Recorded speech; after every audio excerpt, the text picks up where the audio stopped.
तो आज हम करेंगे क्लास 10 फिजिक्स। तो यहाँ पे हमारा है अति लघु उत्तरीय प्रश्न। तो पहला ही प्रश्न है, समतल दर्पण पर पड़ने वाले एक ही प्रकाश किरण की कितनी परावर्तित किरणें हो सकती है। तो समतल दर्पण पे केवल एक परावर्तित किरणें होती है। समतल दर्पण पर लंबवत पड़ने वाली किरण किस प्रकार परावर्तित होती है। तो समतल दर्पण है यहाँ पे, तो यहाँ पे अगर लंबवत किरण पड़ती है ना तो इसी दिशा में वापस भी चली जाती है, तो परावर्तन के बाद उसी रास्ते से वापस लौट जाती है। समतल दर्पण पर अभिलंब आपतन के लिए परावर्तन कोण का मान कितना होता है। तो परावर्तन कोण का मान होता है 0 डिग्री। प्रकाश के परावर्तन के कितने नियम हैं। तो प्रकाश के परावर्तन के 2 नियम हैं, जिसे हम आगे पढ़ेंगे। क्वेश्चन नंबर 5, समतल दर्पण में वस्तु दूरी और प्रतिबिंब दूरी में क्या संबंध है। तो वस्तु दूरी और प्रतिबिंब दूरी में क्या,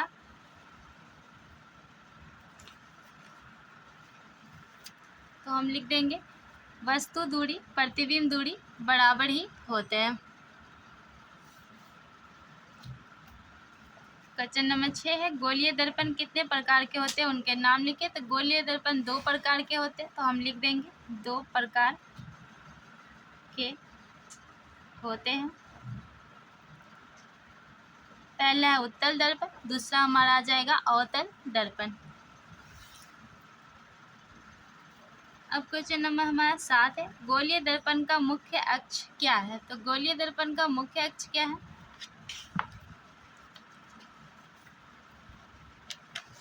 तो हम यहाँ से लिख देंगे, गोलीय दर्पण में ध्रुव से वक्रता किरण को मिलाने वाली सरल रेखा को दर्पण का मुख्य अक्ष कहते हैं। फिर क्वेश्चन नंबर है हमारा 8, अवतल दर्पण के फोकस की परिभाषा दे। तो हम यहाँ से लिख देंगे, अवतल दर्पण का फोकस उसके मुख्य अक्ष पर वो बिंदु है जहाँ मुख्य अक्ष के समांतर आती किरणें दर्पण से परावर्तन के बाद मिलती है।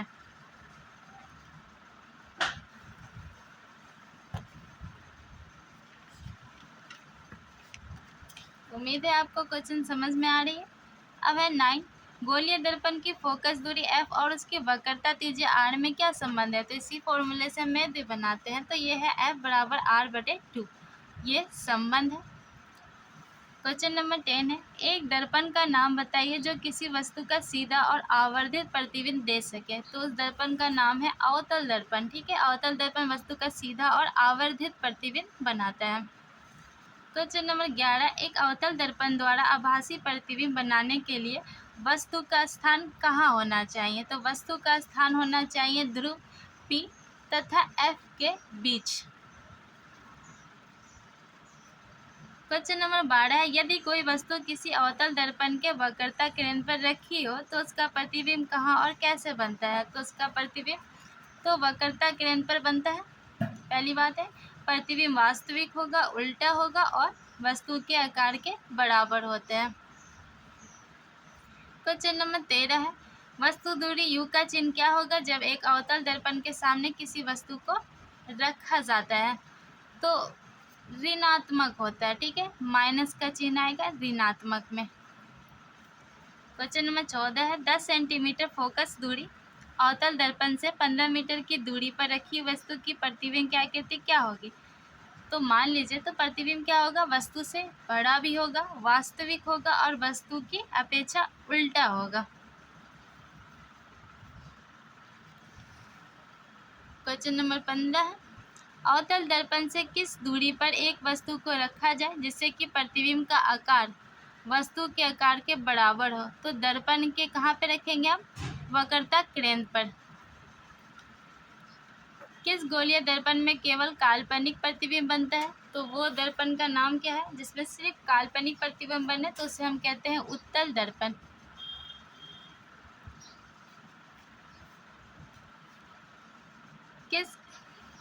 क्या एक उत्तल दर्पण किसी वस्तु का वास्तविक प्रतिबिंब बना सकता है। तो उत्तल दर्पण की कभी भी वास्तविक प्रतिबिंब नहीं बनाता है, तो इसका आंसर हम लिख देंगे नहीं।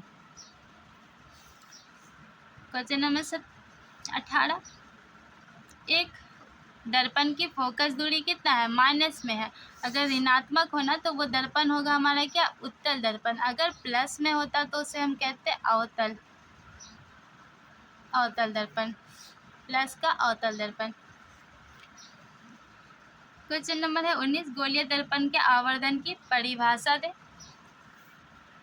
प्रतिबिंब की ऊंचाई और वस्तु की ऊंचाई के अनुपात को गोलीय दर्पण का आवर्धन कहा जाता है। जैसे कि ये हमारा फॉर्मूला है, गोलीय दर्पण का आवर्धन को हम m से दर्शाते हैं, प्रतिबिंब की दूरी की ऊंचाई बराबर वस्तु की ऊंचाई। क्वेश्चन नंबर 20 है हमारा, आवर्धन m का ऋणात्मक मान बताया। तो आवर्धन m का ऋणात्मक मान क्या होता है, तो प्रतिबिंब वस्तु के सापेक्ष क्या होता है, उल्टा बनता है। ठीक है, अब है हमारा, एक गोलीय दर्पण का वक्रता त्रिज्या कितना है, 20 सेंटीमीटर है। इसकी फोकस दूरी कितनी होगी, अभी फॉर्मूला हमने बताया था कि क्या होता है, F बराबर, फॉर्मूला से भी बताया था कि F बराबर R/2।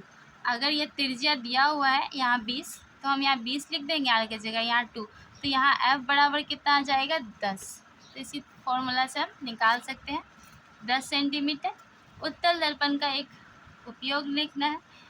तो उत्तल दर्पण का उपयोग वाहनों के पीछे देखने वाले दर्पण, धूप के चश्मे या आवर्धक चश्मे आदि के रूप में इस्तेमाल किया जाता है। हमें तो एक लिखना है तो हम लिख देंगे वाहनों में पीछे देखने वाले दर्पण के रूप में। क्वेश्चन नंबर 23 से उस उत्तल दर्पण की फोकस दूरी ज्ञात करें जिसकी वक्रता त्रिज्या क्या है, 32 है। तो 32 का हम आधा ले लेंगे, क्योंकि इसका फॉर्मूला क्या होता है, इसका फॉर्मूला है F बराबर R/2। तो 32 का आधा हमारा कितना आ जाएगा, 16। तो ये आंसर है। तो यहाँ भी दिया हुआ है 16, उत्तल है, प्लस में है।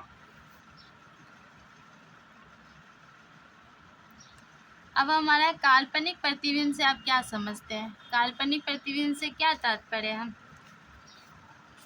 तो वो प्रतिबिंब होता है जो वास्तविक रूप से नहीं बनता है, बल्कि प्रकाश की किरणें किसी बिंदु से आती हुई प्रतीत होती है। यहाँ से प्रतीत होता है, बनता नहीं है। ठीक है, अब है हमारा क्वेश्चन नंबर 25, समतल दर्पण में आवर्धन +1 का क्या अर्थ है। तो इसका अर्थ होता है कि प्रतिबिंब का आकार वस्तु के आकार के क्या होगा, बराबर होगा। प्रतिबिंब जो बनेगी वो प्लस में बनेगा, और वो प्रतिबिंब वस्तु की क्या होगा, सापेक्ष सीधा होगा, उल्टा ना बनके सीधा बनाएगा प्रतिबिंब। अब है हमारा, एक गोलीय दर्पण जिसका वक्रता केंद्र क्या है, C है, पर एक किरण है ACB आती प्रतीत होती है, तो ये किरण किस दिशा में परावर्तित होगी, उसी दिशा में। ठीक है, ये समतल दर्पण का वो नियम है जहाँ एक किरण अगर आएगी तो इसी दिशा में भी जाते हुए वापस दिखेगी। 27 नंबर, अवतल दर्पण के दो उपयोग बताएं। तो हजामती दर्पण के रूप में और वाहनों की हेडलाइट में।